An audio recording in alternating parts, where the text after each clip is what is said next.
শুরু করে দে তো কুসলা কুসলি। ধন্যবাদ মাননীয় আদালত, আমি নিজেই বুঝি না একর দুইজনের কি মতামত। আমার মক্কেল ছকিনা এই মকারটি বিয়া হয়েছে দেখে কি ওহান হয়ে গেছে আর কিনা বিয়ার দিন না বারে হারা পাইছে না, শুরু করছে কেসা এই মগার বাচ্চা মগা ফিটটা বেরিয়ে বানাই আসছে বুঝা। মাননীয় মুসিবত আনে জিগানে মগাই চাই কি মুড়ির লাগে মাইকে খাইলে কি আর ভালো লাগে jalebi. Notice the টিকিস point. Objection, direct action.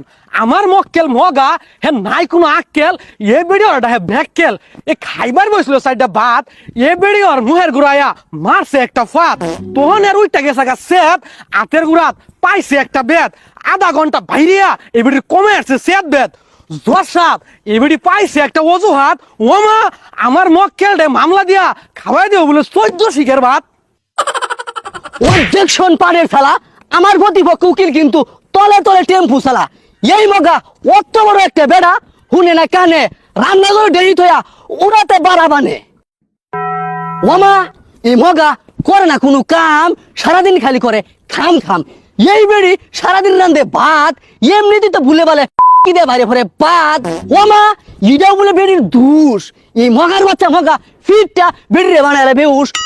চর্ষাপ, this is the point. মন থাকতেই লেখ্যাত হয়েন। अच्छा ठीक है। অবজেকশন মাই লর্ড, আমার মক্কেল মগা ওর ধরছে আগা। এই বেড়ি লেফটিনের চাবি লইয়া পারা বেড়াবার জায়গা। জসাব এই বেড়ি দেখতাছু না করতাছু কত ভঙ্গি।